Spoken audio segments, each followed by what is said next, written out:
Good morning. Thank you very much for coming, and welcome to what is AREF's first face-to-face event in, I think it's 20 months. If anyone could tell me what happened over the preceding 20 months, I'd be delighted to know. It seems a bit of a blur to me. Maybe it does to you. If you could let me know over coffee afterwards, that would be very helpful. Before I make any introductions or get stuck in, I've got to do the usual housekeeping.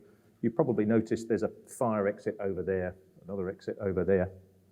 And then because we're recording this event, it will be incredibly helpful if you can either turn your phones off or put them in flight mode, because it might interfere with the technology of the recording.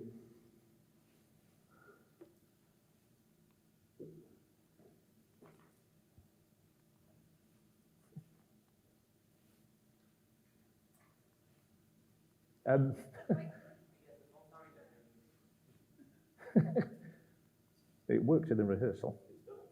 Yeah, I know, yeah. I'm David Butcher, while we sort this out. I'm a communications consultant, and I had the pleasure of writing the report. The words are mine, but the thoughts are of our panelists, who I'll briefly introduce. So we have Paolo Alonzi, who is head of real estate operations at Aberdeen. Emma Cullen from Fiera Real Estate, and Paul Conroy from Aztec Group. And what we're here to discuss is the fund operations for tomorrow. This is a major report. You've got hard copies on your seats. And there's also, you've probably spotted this rather elegant and, I'm told, fully recycled and recyclable bag of tea bags, which has the QR code, which you can get a digital copy of the report instantly. And this major report, thank you, Claire. And this major report assimilates and assesses and aggregates the views of 29 CFOs and COOs from leading European real estate fund management and investment management businesses. And it also includes, who filled in an omnibus survey, which was exhaustive to say the least. And it also includes the views of our panelists and also Fidelity International's Adrian Benedict, who is unable to join us today.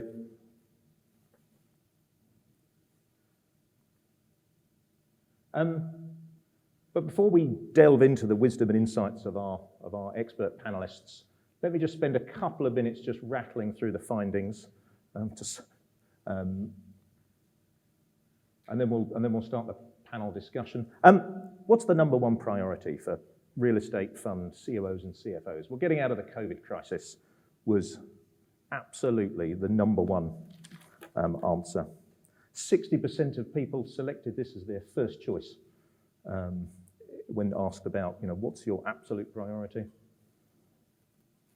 It trumped other findings, such as the stricter demands of ESG disclosure rules and investor demands for transparency.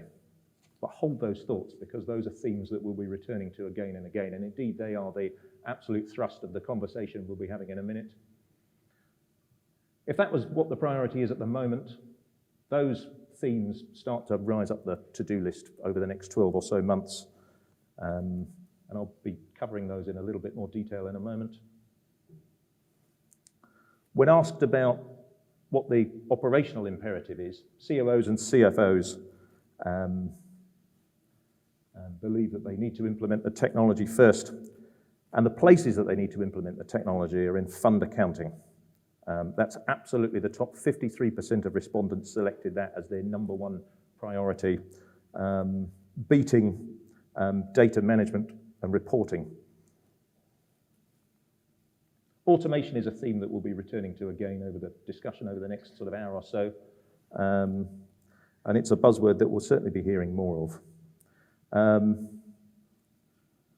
58% of respondents thought they'd be implementing over the next few years automation to a large degree.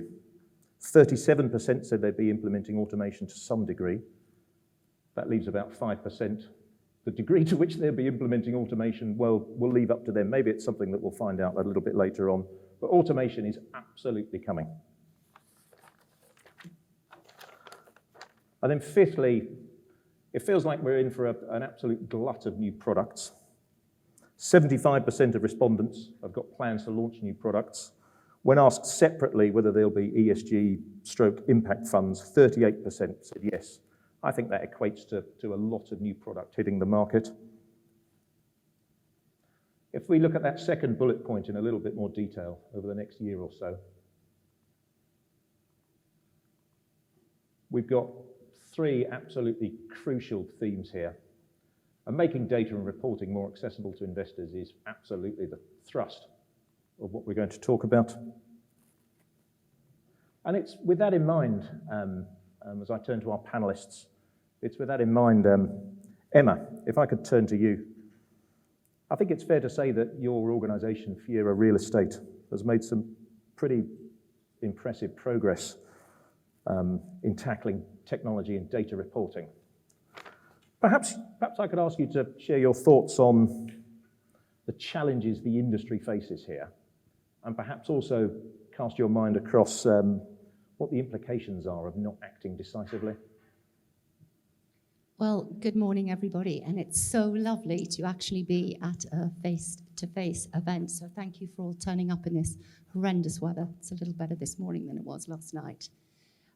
So we live in a digital world, but the real estate world, where we have a private market, data is opaque, and our people and relationships are everything, that's a world where it's very challenging to implement a digital strategy. And a digital strategy, I just mean data collection and process. And the reason why it's difficult is because we don't necessarily have the skill sets in-house that you need to implement a strategy.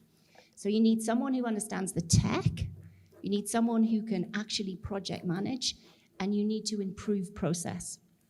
Things that you might actually not do in your day-to-day investment world.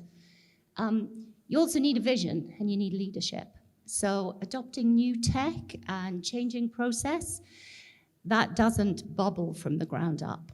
It takes strong communication. And for some houses, it's going to be a cultural change, paradigm shift, because you're asking people to do things differently. But if you don't do that, you're going to be stuck with an overuse of Excel.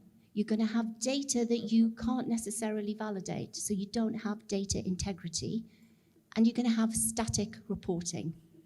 It's difficult to aggregate your data, you can't slice and dice it, you can't visualize it, you can't give the transparency to the investor.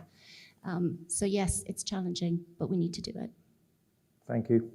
Paolo, would you agree with that? I mean, what do you see as the main impediments to progress here? Perhaps if we could sort of scope out the challenge, those impediments, and then maybe we could sort of start to think about the solution. Is that the correct way to think about things? Yeah, so I'll just echo what Emma said about being great to be here. I thought I might turn up and be faced with a room full of people wearing pajamas, having most people done that for the last 18 months. Maybe not. I've got my yellow socks on today, so doing my bit to brighten things up. Yeah, so I think what Emma said is absolutely spot on, and just picking up on one point you made there about process. I think we all need to make sure we get firm in our minds that technology is part of the answer. It's not the answer, and actually it's the process framework that sits around it, that sits behind it, that you've got to get absolutely right, because technology is only as good as those processes and the people that you've got running those processes. So I think first and foremost, there's a bit of work, foundational work that needs to be done to get the process part of this right. Because if you think you can overlay technology and everything's fixed, forget it. You'll spend a lot of money and get absolutely nowhere. So I think that's the first point I would make. And in terms of one of the big challenges, and I face this every day, right? We're all under sort of cost constraints within our businesses. We're commercial enterprises. We're here to make profit for our shareholders, right? Fundamentally, most of us. And because we've just not invested for so many years in data and technology, we've got a long way to go to implement the things that we need to do, starting with process and then building the data warehouses and data lakes, and then all of the sort of the platforms that enable us to access all of that data and do something with it. So a ton of money is required to actually make this all come together. And therein lies one of the big challenges, is going to your board and saying, look, I need a 50 million plus investment, right? It's a big number. I think 50 million doesn't cut it. And then they're saying, well, that's all good and well, but what do I get in return? And actually, how does that rank relative to all this other demand I've got for capital? So I think that's a real challenge, actually. And maybe what we need to do is break it down and think about, well, let's chunk this up. Deal with the process bit first, because I think that gets you quite a long way. Doesn't get you all the way there. Demonstrate some sort of proof of concept, and then go make the case. Because if I were sitting on the board and somebody says, we need to do this, because the first question I say is, well, what's the return on investment? Well, don't know, because we haven't worked it out yet, because that's quite difficult to do. So I think that's one of the biggest challenges, is getting investment support from businesses that have competing priorities in an environment where cost is everything. Thank you. Paul, I think it's fair to say you've got a very unique perspective as a provider to the industry. You know, we've sort of heard there about the cultural issues, and I think the operational issues. I mean, how do you see that balance in terms of impediments to change, but also maybe as enablers of change? Yep, so just to follow on from something Paolo said there as well, that while saying process is important, is standardisation of process as well. So one of our USPs as a business is we tailor and configure everything within an inch of its life for our clients, because that's what they want. But the more we tailor and configure things, the more difficult it becomes to actually achieve some of the automation or the data and reporting that our clients actually want. And there's a bit within our maturity as an industry to actually understand that standardisation is a really important part of that, to unlock some of that potential. And then just on the kind of the point on the investment piece, we're really fortunate that we've got the economies of scale that we can then invest in some of the areas that Paul spoke about, to then be able to either feed into those client solutions or potentially provide solutions to clients. So it's a big change for the real estate industry in particular. And the simple view I have is, how do we replicate what's happened in the insurance, the banking, the liquid investment markets in the past 10 years? How do we take some of those learnings and actually replicate them into the real estate industry we have today? And that's come back to your point of cultural change there as well, David. It's and point you made, Emma, there's a cultural change needed in the real estate industry to bring in different skills, people who've actually got a technology background, who've got data science backgrounds, and actually be able to support some of that change that's needed. But it's really exciting times ahead, right? I think there's a massive opportunity there. There's challenges to get that investment from clients and boards and investors, but if we can unlock the potential of that, then the actual ability to actually enhance services for our clients and investors is huge. Okay, sorry, do you mind if I just jump on that? Actually? Oh, Yeah, please. sorry. Oh, did you go first? Ladies first. On you go. No, sorry, I was just going to say, so for the business that I work within, 3 years ago, we were a much smaller entrepreneurial business. And now we are part of Fiera, but we were able to take a very innovative approach. So you're absolutely right, you need the dedicated role, you need the specialist in-house, but there is a lot of tech that is out there that is produced by the likes of Microsoft and Google that's low code or no code.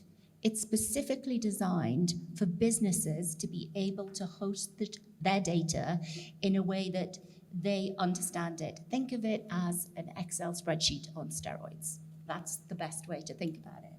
Because I think perhaps we need to move away from the fact of going to a board and saying, we can only do this if we invest, you referenced the 50 million. I appreciate for larger houses, that's very difficult.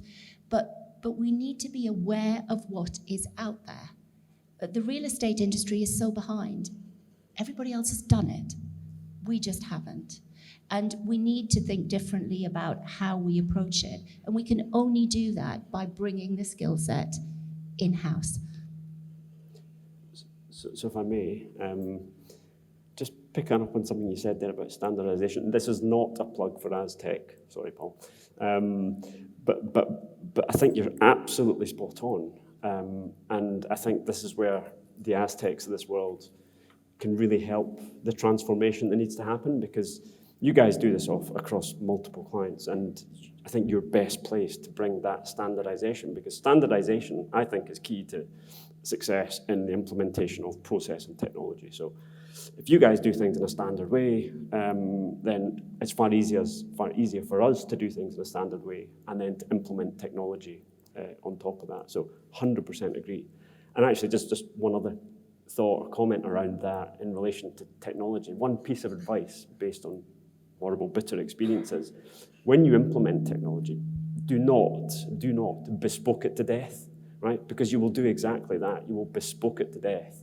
And a few things flow from that. One, well, you lose the benefits of standardization because you've got a bespoke piece of kit that you then need to go to Paul and say, hey, can you start doing things a bit differently for us, please? And then what happens is your product that you've bought falls out of support because the supplier says, hold on a minute, every other client I've got just wants the off-the-shelf solution.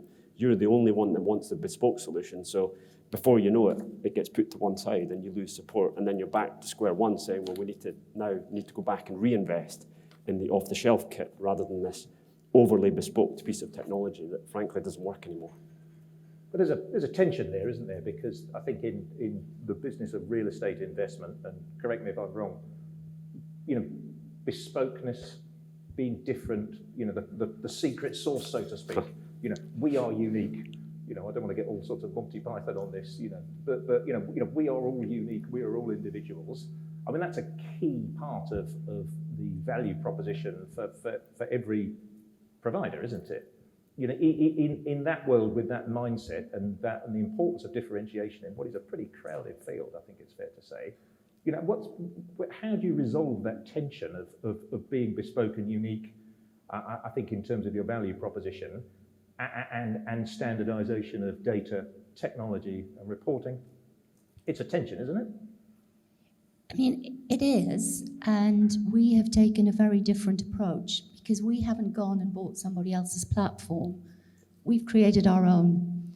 And the reason that we've done that is we have created it around the way that the business operates. For us, it's all about our people. And if I'm to implement something that is going to actually create value and take away some of the manual process-orientated input, the people have to buy into it. So what we did is we built a platform based around the way that they work. Now, we had to unpick and unravel every single process, and they hated it. There's just no other way to describe it. But we have given them back hours, days, and we give them insights because we show them their data. They can visualize it. We look at things in a Power BI chart. It's a Microsoft tool. If you're using the Microsoft suite, it's available to all. And it's interactive. So you can sit there and you can look at your investor positions and you can drill down into a specific investor position. You can look at your data quarter on quarter. So I agree with what Paolo says, that if you go and buy a platform, it can be really, really expensive. They're not intended to be bespoke. They are what they are. If you want to implement and you want to drive a change within that platform, it will be very expensive. But there is tech out there that allows you, perhaps, as we've done, to build your own. And I think that then becomes a USP. Just to follow on that, and we use internally with clients we call an 80-20 paradigm. So 80% should be standardized, and we need to get that right so that it's high quality. And then the 20% should be what we configure, and be really conscious around that 20%. And to do that, we make sure that the 80% is best in breed, so that we have ALPA capital accounts or things that actually a client wants, so that it reduces the need to actually configure that. And then the key then for us is, whilst we've got really good standard systems, how do we get the data out of those systems into a data warehouse so that we can then use much more flexible things like Power BI to actually then do the 20% outside of the core systems, and then it starts to work much more flexibly for us. Yeah, I was just sorry. No, go on. And apologies if this comes across as a challenge, but just based on my experience, so probably going back 10 years, we were quite proud of the fact that we had a lot of the activities that we're talking about here and the data and the technology insourced. So we'd buy technology, but then we had the view that we could sort of piece it together in a way that was relevant to us and enabled us to sort of, I suppose, do things a bit differently, and we had all the resources to run it. And honestly, it just got so expensive that actually it was better to say, look, we need to standardize. Okay, we'll need to make a capital investment in a platform, but we can take out the running costs, which on a long-term annuity type basis made an awful lot of sense financially. And to your point, Paul, we'll focus on the 20% that we need to make sure is different, and because it's relevant to us and relevant to our clients, rather than we need to do it all because that makes us completely unique. I just think there's potentially some cost challenge around that. No, and I get that. And we do use third-party applications, but our approach is don't sell us your application unless you're going to give us access to your API key. So unless you're going to let us unlock the data that's within your system so that we can bring it back into our central repository, don't even bother coming to speak to us. And I think we are starting to see a shift, because when we were first having these conversations, people would simply say, well, there's no way you can have access to our API key. That's ours, it's proprietorial. But it's our data in the system, right? So we own that data. So we are seeing shifts. And obviously, every house is different, and you need whatever works for you and whatever works for your people. And I think where this is probably going, and certainly where I think some will take it, is to move the conversation away from thinking about data and technology in the context of back and middle office, which is historically where it's been focused. And for lots of good reasons. I think in your report, it comes up, financial reporting and all that good stuff is seen as one of the most important areas, right? And I think, I'm not going to dispute that, but I think the real value here comes from actually how can we use data and technology to create that secret sauce that you talked about. So actually, it's now a key tool in how we invest, not just in how we administer our assets. I think that's the trick. That's a very good point. I think that probably leads us on to a question I'm dying to ask you, which is about clients.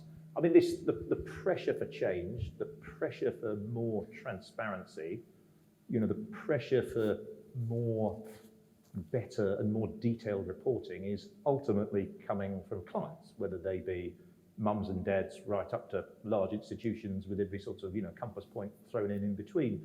Paul, is that your experience? What do you say? Yeah, I mean, we primarily get it from the investment managers who are getting it from the investors. Yeah. It'll be interesting to see how much transparency actually the investment managers give to the investors, right? Because there's then that perceived loss of control and insight and so on. And equally that demand's coming from the investors, particularly for non-fund products, so big segregated mandates. So where we've got pension balance sheet and insurance balance sheet investing themselves, they wield a lot more power and require a lot more bespoking and configuration and so on of what's there. But yeah, it's definitely a trend that we see is access to data, your data, we should call it. So how do we give that access? How do we give that real time, either through access to systems or feeding into to the client systems? And then starting to be able to then produce more granular reporting for the investors and be able to give more transparency around that. And then more real-time reporting as well. So how do we actually start to give investors much more real-time access to their portfolio and transparency of what's there? I think we need to start being less proprietorial about our data. So I'm not suggesting we need to just open the books completely and say, have a look, read to your heart's content. But I just think one of our downfalls as an industry is we think every bit of data that we own is ours and it's our part. Well, it is our secret sauce, which is rubbish, actually. Our secret sauce is what we do with the data. And I think we need to be much more open-minded about sharing data, which comes back to at least a number of things. One is greater standardization. So if we're going to crack this nut, we all need to be talking the same language for a start. And we only do that if we actually talk. And we've been reluctant to do that because we all think we've got all this data that's our secret sauce, right? So we need to have a more honest, upfront, cards on the table conversation and not get so antsy about sharing stuff that, frankly, if you dig deep enough, you'll find it anyway. So I think that's sort of one of the things that we probably really need to focus on is that sort of standardization of data and having open, honest conversation about it. So who's, Emma, maybe this is one for you. I mean, who's not talking to each other and who should be talking to each other? None of us are talking to each other. So what Paolo is saying is absolutely right. Data doesn't make decisions. It's you people who make the decisions, being able to see the data. And until we understand that, we're never going to get any further. And unfortunately, it would require deep cultural change, right, for us all to start sharing. Maybe we should be leading the way, Paolo. Let's do it. Right, start here today. You heard it here first. Sorry, I was going to just make one other comment. I lost my train of thought earlier because I think you started with a comment about clients, right? And it's related to what I said. We need to work together to educate our clients, right? Because every client wants, so you've got these data standards that AREF and INREV promote, and they're very good, right? And I think that it's highlighted in here, they're not perfect. And the reason they're not perfect is because clients want bespoke reports. And client is king, right? So client asks, you give. And I think more often than not, because we've asked the question of our clients, you get this report, what do you do with it? I don't know, right? So we need to stop that, right? And actually, we need to sort of get back to the basics here. But what data do you actually need? And can we standardize that across the industry? Better still, I think. And it's like, because bespoke reporting is yesterday's gig in my view. I think that the trick here is, we're talking about data and technology. Why can't we use data and technology to give our clients instant access on a self-help basis, right? So actually, I don't need to send you a report because you can log in and get it yourself. And actually, you'll get that and the kitchen sink. So, but that's incumbent on us, and we've got to get out of this mindset of, well, every client wants something different, and therefore we've got to give it to them. And if I'm not emailing them the report, I'm falling short of my duties and obligations. We've got to move on, guys. Well, I completely agree. Data should be live. So in our industry, you either report month by month, quarter by quarter, and you publish your data, you make it static at a point in time. And I'm not saying that we should all move to live feeds to clients day on day, not at all. But we should be able to give them access to the live data by giving them access to a Power BI chart, right? For example, there you go, that's your report. Use your filters, we'll demonstrate how you can do it, but have your data at your fingertips rather than reams and reams of paper being sent around and all the admin that goes around to support it. I'm all for self-help in this, all for it. That's really interesting because I think one of the, as you'll see if you when you delve down into the report, one of the data points that I think really stands out is that so when the 29 CFOs and COOs completed their survey, 58% of them said that underlying clients are concerned about reporting frequency. You know, is it a case of more frequent reporting or is it live reporting? I mean, how do you answer that question? Paul, is that one for you? I mean, the answer is investors will always want more. And go back to Paolo's point as well, why do they want more? Are they actually using it? So if it's for a genuine purpose and it's something that's been used, then we should completely understand that and provide that.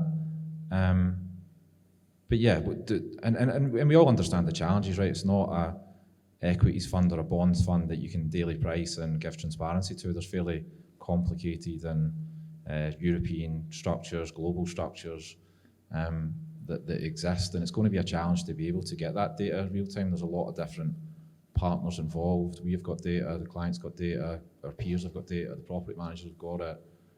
How you pull all that together is then the challenge and the opportunity for us. Will we ever, the question I was going to ask Paolo, is this a 2, 5 or a kind of 10-year vision, right? How long is this going to take us to get there? And it needs to be a path that we're on, but because that's the direction of travel, and if we don't, we'll be left behind by the other adjacent private markets or liquid industries that are investing in these areas as well. What do you think, Paolo, is the time horizon? So I'm just going to pick up on the last comment you made first before I answer the question about getting left behind by other bits of private markets. I think if that happens, it's a bloody disgrace, excuse me, because actually I think real estate because I've got some involvement in other bits of private markets, and when I look at the way they operate from a data and technology perspective, I actually think we're slightly ahead of the game. But they'll catch up and they'll overtake if we sit here and procrastinate and get proprietorial about everything we've got and don't have conversations that we need to be having. So just wanted to make the point that I think we're ahead. Let's stay ahead and let's accelerate forwards. How long? I suppose it relates to what I've just said. It depends how open we're and how willing we are to have a conversation. Because if we're not, 10 years. If we are, I'd be optimistic and say 2. That's unrealistic, right? But much, much quicker.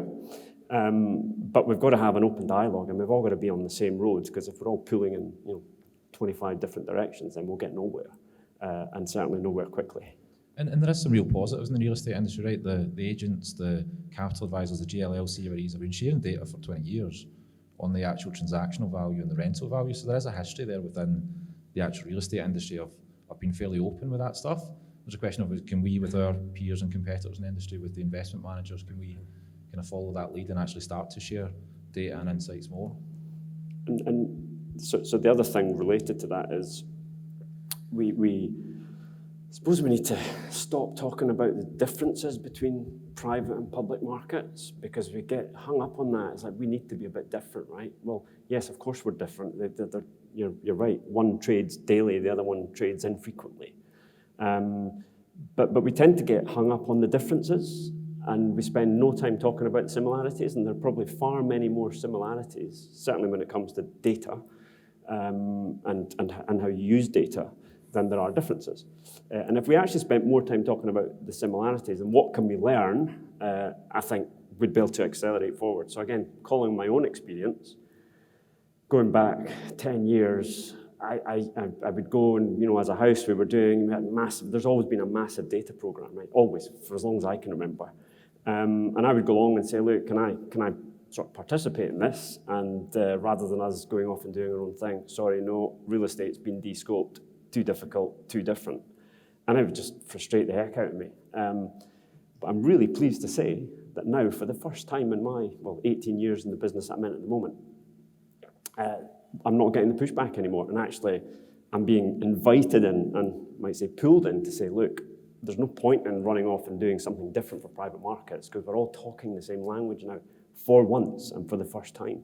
Where when we talk about data lakes and all these kinds of things, so sandboxes and blah, blah, blah, good stuff, right? It's all very interesting. But at least we're now all sort of on the same page and have a desire to get to the same outcome. And then once we've sort of established those things that we have in common, then we can, right, what are the differences and how do we address them, rather than getting hung up on the differences and moving nowhere because that's all we think about. We talked about real estate being in some senses behind other sectors, and indeed within the investment management community. What is real estate doing well? Paolo, you've touched on this, I think, sort of about 5-10 minutes ago. Is real estate ahead in some respects? Are there? What are the shafts of light? What can we, before we throw this open to the floor? What are the key things that we can take and build on? Emma, is that? I mean, I know you've made some tremendous progress at Fiera Real Estate. Maybe that's something you could sort of return to. Should we move a little away from data? Well, actually, yes, I'll talk about progress, and in a way, it is also linked to data. Please do. But I think one of the other key things is, real estate is responsible. The construction industry is responsible for 40% of the emissions from the built environment. I think one of the things that we're starting to do really well is sustainability, and thinking about how we embed that into our investment decision making and how we do our bit to assist. And the data actually is really important for ESG, because ESG is all about being able to build baseline data so that you can then target performance and you can track performance. And I'm very impressed by the things that we're seeing and the net zero carbon pathways that houses are publishing, having really, really thought about it. It's not a a one-pager with a number of offsets at the end of it. People are really trying to grapple with this problem. I'm sorry, that was a segue. Sorry, can I jump in? Because please, yeah. you took the words right out of my mouth, right? If I'd spoken first, I'd have said exactly what you said. I think you're spot on. And I would go further and say, I think that in real estate, we've got something to be really proud of from an ESG perspective in terms of, well, because of the significance of the impact we can have, good and bad, we've had to grapple with it, right? And I'm not saying we've got it completely nailed, but I think we're ahead of the curve here. And when I look at our business in terms of the ESG conversation that's happening within private markets, more specifically real estate and public markets, we are far more sophisticated than we were tackling it. Now it might be because it's just easier, because it's, buildings are touchy-feely, right? You can see them, you can go and touch them, and you can see, almost with your own eyes the impact that you're having. But regardless, I think it's, the conversations we're having in an ESG context in real estate are far more sophisticated than they are in public markets. And from our perspective, if I go back 5 years ago, the big trend we see with our clients was the build-to-rent PRS sector, and really guys that were evangelical about how do we break the mold from the landlord kind of tenant arrangement to actually start chatting about a customer and a customer service for tenants, and how do they really change the UK kind of rental market. And that's really happened over the past 4 or 5 years. And then more recently, the past 2 years, then how do actually clients invest into the affordable housing sector or the care sector in the UK? And all these things, again, really kind of helping a really social dynamic in the UK around undersupply of housing and affordable housing, and doing it in a way that gets that returns for investors as well, right? Most of our investors are pension funds, insurance funds, sovereign funds that are then hopefully paying for pensions when we get a little bit older, and so they're making a good stable return on something that's actually changing the social dynamics within the countries that we live in as well. And then more recently, in the past 6 months, we're seeing clients come to market with carbon offset funds, so actually carbon trading and selling the carbon trading, we're then investing in forestry in South America and further afield to actually then generate actual improvements in the actual green environment, as well as then giving clients the ability to trade the carbon trades and invest in what might be their carbon offset requirements in the future as well. So some really, really great impact investment that's actually making a real difference and giving a return to investors at the same time. Yeah, and as we've seen from the key survey findings, those new impact funds are going to be a key development over the next 5 years or so.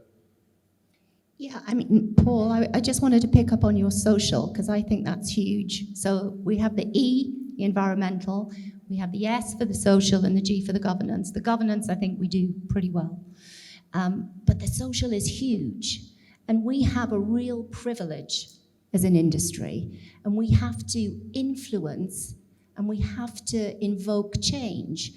A lot of what we've done historically has been about competitive advantage. When it comes to the social, it is not competitive. It is, again, going back to Paolo's point about standing together, working together in order to make things better. And I'm really, really hopeful that we're going to see some great things coming out in the coming years. And sorry, absolutely right, Emily. But you remember, we in preparing for this event, we had a sort of conversation, and I 100% agree with that. I suppose the one challenge in relation to that sort of competitive element is I do think that some competitive tension can be a good thing. So take GRESB, for example, right? It's a million miles from perfect, right? But at least it's a benchmark and we can all use it. And a lot of people now use it. And what's it done? It's created that a little bit of competitive tension so that everybody's saying, well, actually, I want to get myself up that list. I want an extra green star, or a gold star. And so it's a good thing, but actually what you don't want is for it to become detrimental, and that's the risk. So a little bit of competitive tension, but not to the point where it then starts to undermine what we're trying to do, which is all about social and the impact that you can have for the greater good. And just a little plug for some of the work that AREF are doing. Right, I've been fortunate enough to join a subcommittee of the Diversity and Inclusion Group, and we're really looking at social mobility within that subcommittee as well. And I think, again, the real estate industry already does a huge amount of actually helping with some of that social mobility, of taking people in from different backgrounds and bringing them into the real estate industry and breaking some of that historic trend of it being a family-based business where you got a job with an organisation because your uncle worked there, or it's actually, but the real estate industry is doing a huge amount now of actually how do we bring some of that talent in to really diversify some of the work-based and stuff. There's still a lot more to do, and we'll start to share some of the workings of that committee as we get progress in the months ahead as well. And I know you want to move to Q&A. One last thing, and it's covered in the report, and it's maybe a slight, maybe something I don't necessarily agree with, or just a point I think I want to make about, can we please not make ESG about regulation, particularly the social bit? Clearly we need to make sure we're complying with regulation, but let's not stop there. Let's do the right thing. And actually, this thing about, well, investors ultimately don't care because it doesn't drive performance. Well, why not, right? Actually, I'll quote what I said to you when we spoke. We can do well by doing good. Well, that's a good point to move from the panel discussion to the Q&A. And before the forest of hands goes up, maybe I could just point out that because we're recording this, if you've got a question, maybe you could wait until my colleague with the microphone reaches you, and then we can absolutely make sure we capture it. But I think we could all agree that there are some profoundly important themes, some big issues, but I think some significant potential solutions. Does anyone have a question for the panel to kick us off? Well, maybe I could get the ball rolling. I mean, as I've mentioned, there are some profound issues and some exciting solutions. Why hasn't anyone done anything on this to date? Who wants to go first? I'm sorry, we have done something on it to date. I've got to be provocative, right? I think lots is happening. Certainly for the three of us, it's very much at the forefront of what's going on in our own organisations. And we're here to be able to send the message, and if people need to reach out, and I think Paolo's got a fantastic idea, we need some forum to come together to be able to discuss it on a broader scale. So on that, so unfortunately Adrian's not here, but if he were here, he'd be able to confirm. So I sit on the board of AREF, and I've been making a massive plug for quite some time now to bring tech and data right up the agenda for the industry and for AREF to take the lead on that. And I think it can also do the same on ESG. So I encourage you all to say to Adrian and to Paul that actually this is something you really want AREF to embrace on your behalf, because together we can really make this happen. And some of it's just about kind of time as well. I was really interested, I was looking back in the report this morning, and it was of the kind of priorities that were listed, like number 9 out of 10 was information security. And if we were in this conversation 4 years ago, information security would have been number 1. Yeah. Right, so people spent so much time kind of locking the gates and making things secure and making sure that the clients, investors and so on are being protected, that obviously takes time as well, right? That deviates people's focus and attention to, it's more about kind of just basic risk management rather than some of the really positive things we're chatting about today. Yeah. Well, I mean, I think that's really interesting. Emma, it was either you or Paolo that said, essentially we need a new group, stroke body, to come together to discuss this. Maybe we could have a quick show of hands. But if there is a new group, a new body, a new subcommittee, call it whatever you will, maybe put your hand up if you would be interested in supporting or attending that.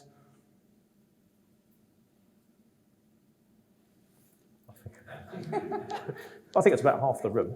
I mean, that's a quorum, isn't it? I think Absolutely. I think we've got some momentum there. I mean, if you put your hand up, I mean, and if you want to explain why, I think that would be, yes, a gentleman over there with the grey suit. Thank you. James Green, NatWest. I would just point out that AREF does have a technical working group, and I sit on that, and it is pretty constructive. I would say it's kind of early days, but it's moving in the right direction. But I actually would like to offer a comment, something that Paolo said. Doing the right thing does have good results. We've conducted a study recently that shows that assets that are connected to ESG investments actually trade at a premium over those that are not. Yep. It can be modest in some cases, and in some cases it can actually be quite big. So there is a real return benefit to doing the right thing. And I think that, so I'm glad you said that, because I fundamentally believe that. One of the challenges, bringing this back to data, I hate to say it, is actually demonstrating that. So I think in other parts of the world, they've found ways of sort of cracking that nut in terms of how do you demonstrate that connection between the actions you're taking from an ESG perspective and the pounds and pence or euros and cents value that actually contributes. Now, I think we're starting to make progress towards that, and we as a house are starting to find ways of doing that, but it's not easy, and again, it comes back to data. Yeah, I agree. We've actually coined the phrase greenium. And it's the premium that the green creates over and above it. So you're right, it's not the easiest thing to do. You do need accurate data, which is far more important than lots of data to get it right. And you need to look at the right subsets of data in order to get it right. But we're proving it out quite regularly now, and it's very real. Thank you. Gentleman at the back.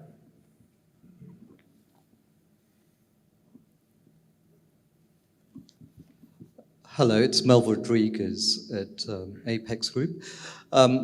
Fascinating discussion focused on standardization and then ESG non-financial reporting. To yourselves on the panel, are you encouraged with the trend towards standardization in non-financial reporting, or could it be improved? If it could be improved, how can AREF help? So it's with a focus on ESG, D&I, and other aspects of non-financial reporting. So if I go first, I think there's certainly more we can do, Melville, right? It's really in its infancy, I think.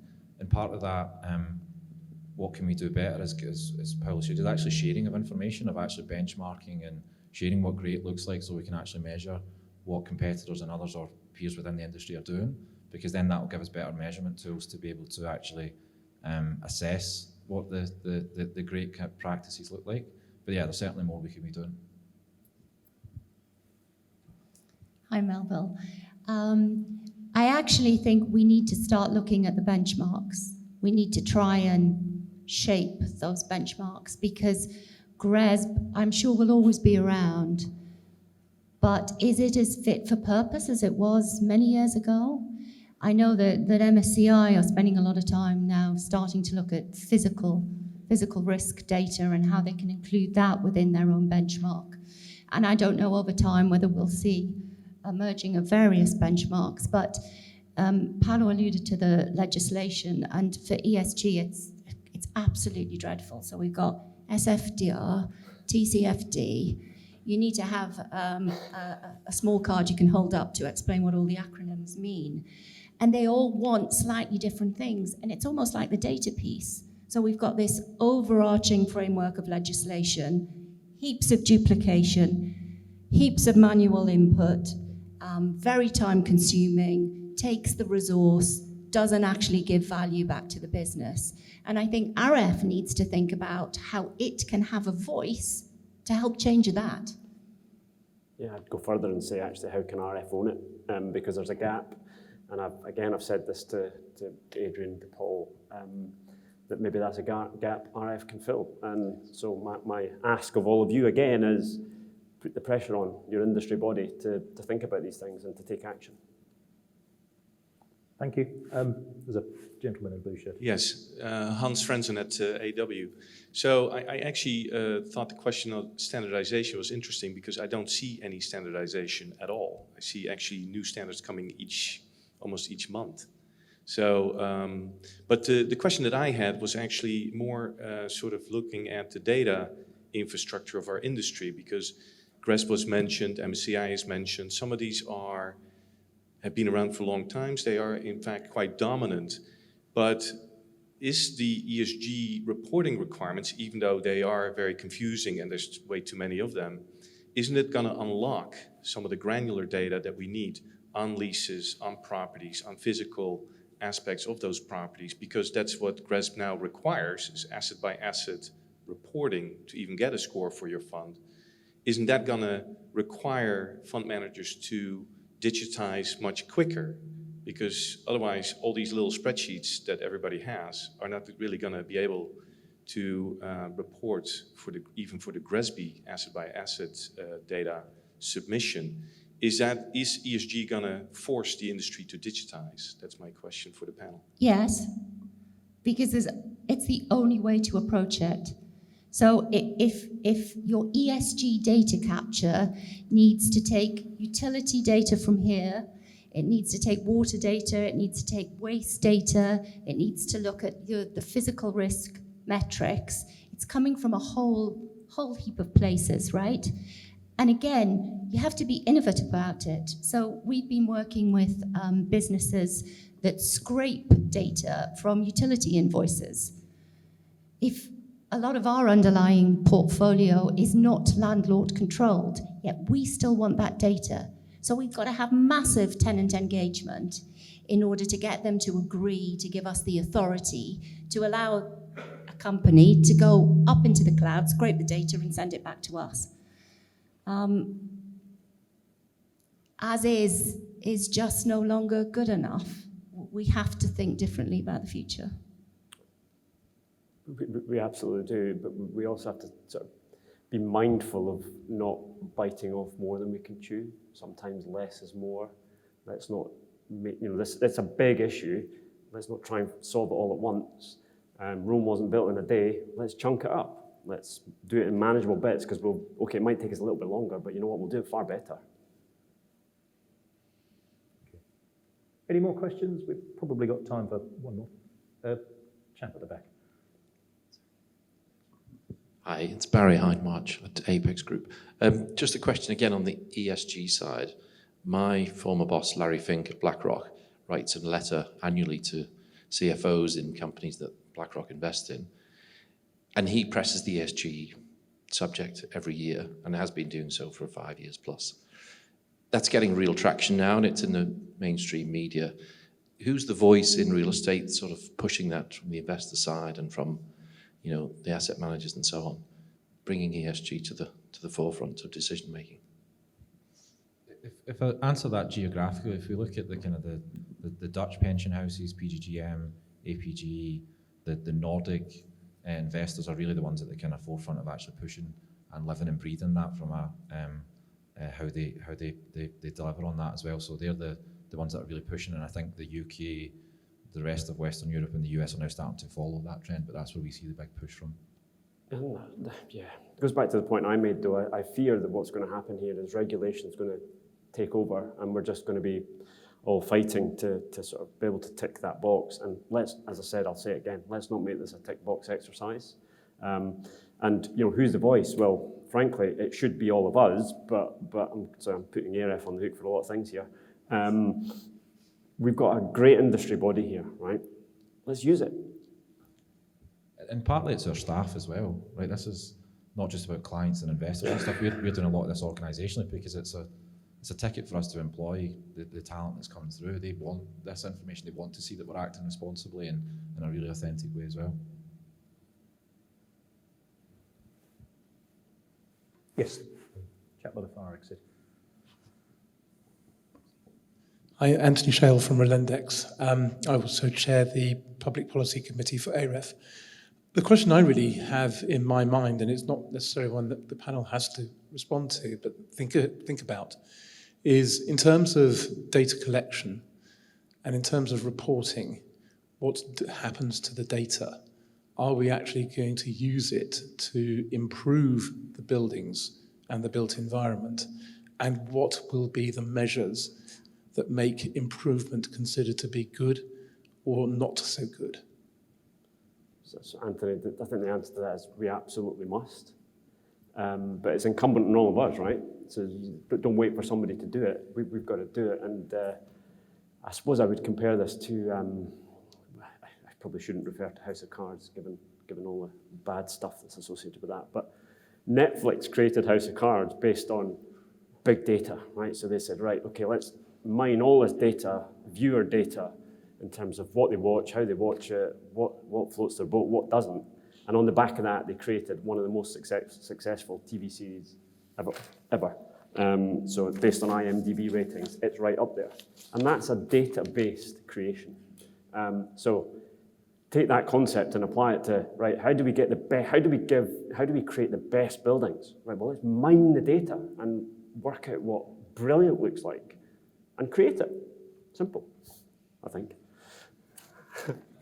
But in some ways it's already there, Anthony, because we're all having to look at net zero carbon pathways, be that for our investment funds or for our development funds. And we have a net zero carbon partner, and we are building a pathway in our investment funds, but we are also delivering net zero carbon assets. It's perhaps easier in the industrial sector, where you can have your PVIs, you can have renewable energy on site, you can feed back to the grid, but we're having to think about it all of the time, and then we have to capture all of this. So we have to measure the embodied carbon at each stage of the development cycle, which goes back to the point about the reams and reams of data that is required, and how are you going to aggregate that centrally so you can actually work out what you can do and what you haven't done, and you can target performance. I think we're probably out of time now. Thank you. Thanks for attending the association's first event in 20 months. I really hope it's not another 20 months before we can all convene again. We really appreciate you taking time out. I'd like to thank Aztec for its sponsorship of this event and this initiative and the report, which I really hope you enjoy reading. It was an absolute joy to write. I'd like to thank our panelists as well. So maybe you could join me.